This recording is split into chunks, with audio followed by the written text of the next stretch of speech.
Mengapa kematian beliau menggemparkan Kairo dengan pemakamannya yang dihadiri lebih dari 1,5 juta orang?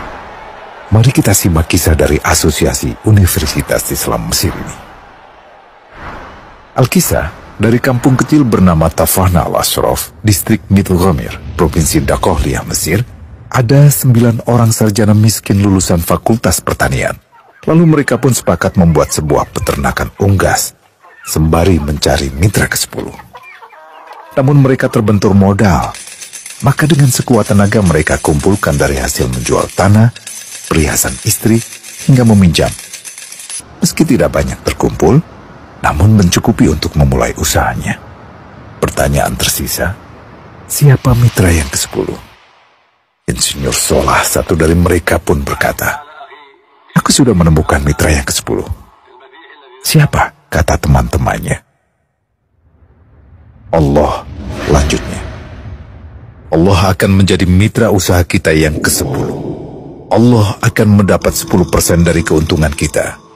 Dengan perjanjian, Allah yang akan memberikan perlindungan dan pemeliharaan, keamanan dari segala wabah penyakit."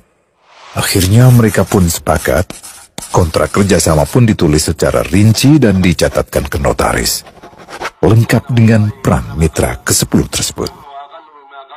Tak disangka, setelah 1 musim bisnis mereka langsung meroket, jauh dari yang dibayangkan sebelumnya.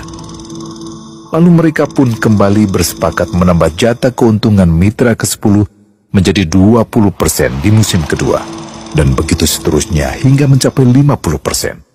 Lalu bagaimana keuntungan mitra ke-10 itu dialokasikan?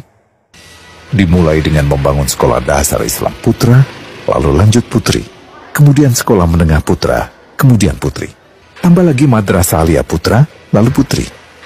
Tapi karena keuntungan terus membanjir, akhirnya dibentuklah Baitul Mal. Dan mereka pun mengajukan ke pemerintah untuk membangun universitas di kampung.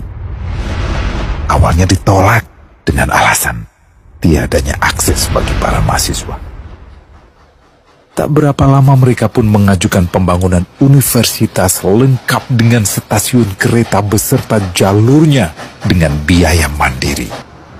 Akhirnya permintaan ini disetujui, dan pertama dalam sejarah Mesir berdirilah sebuah universitas di perkampungan kecil. Semakin berkembang, dibangun pula fakultas kedua, ketiga, keempat hingga asrama putri dengan kapasitas 600 kamar.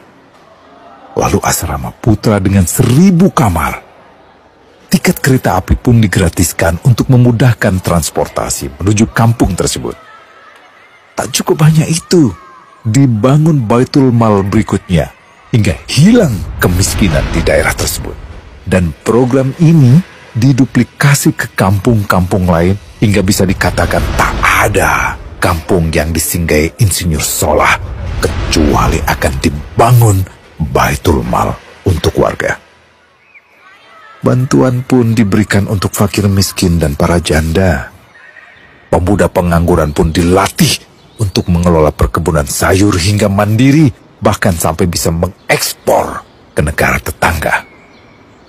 Pada saat panen raya, seluruh penduduk dikirimi paket sayur.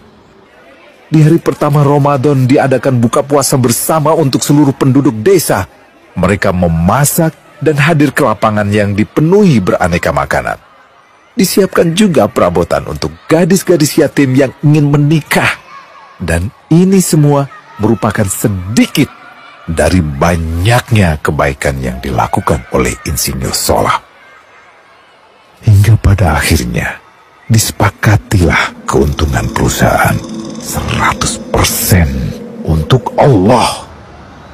Insinyur Solah yang awalnya adalah salah satu mitra usaha berubah menjadi karyawan Allah.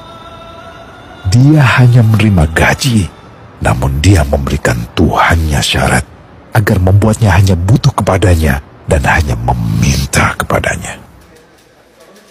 Inilah sosok Insinyur Solah Atiyah, aktor utama kisah menakjubkan ini.